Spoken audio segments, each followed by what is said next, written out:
There once was a small river flowing through a vast desert in the American Southwest. She was not wide, not powerful, and not famous.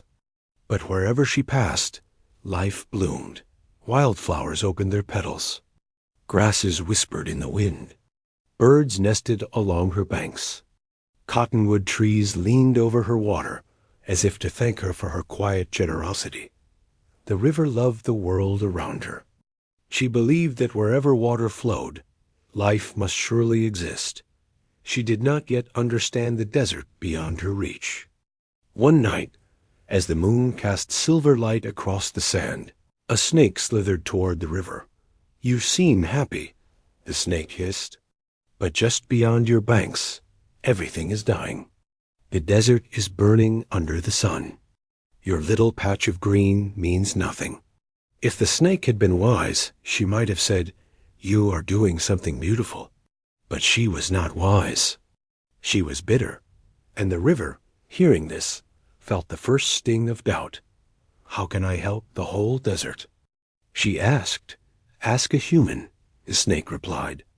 At sunrise, a man came walking across the desert.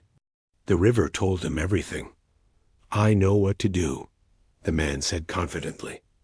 If he had been wise, he would have told her, "You are already doing enough." But he was careless and eager to prove himself. He took a shovel and began digging channels from the river into the dry land. Dozens of narrow trenches stretched out across the Yo. The water flowed into them, but the desert drank it all. The river grew thinner. Her banks dried. The flowers withered. The birds flew away. In trying to save everything, she lost what she was meant to protect.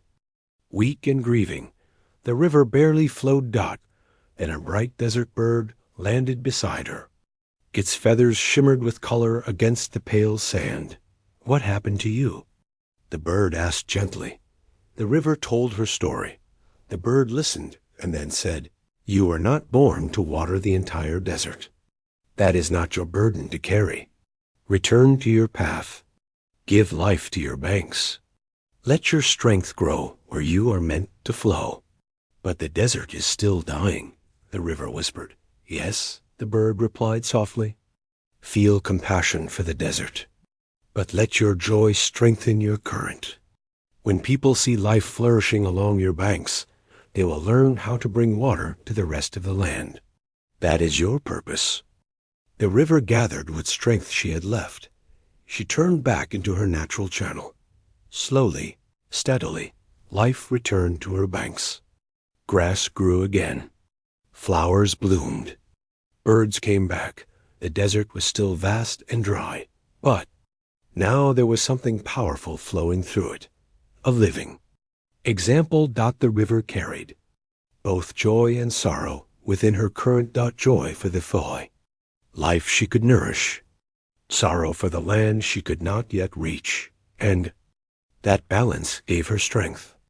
In a world that constantly tells you to fix everything, save everyone, and solve every problem, remember this: you are not meant to water the entire desert. You are meant to fully nourish the ground you stand on. When you strengthen your circle, your family, your work, your community, you create proof that life is possible even in hard places. Your impact does not come from stretching yourself thin. It comes from flowing with purpose. And sometimes the most powerful way to change the world is to become a living example of what flourishing looks like.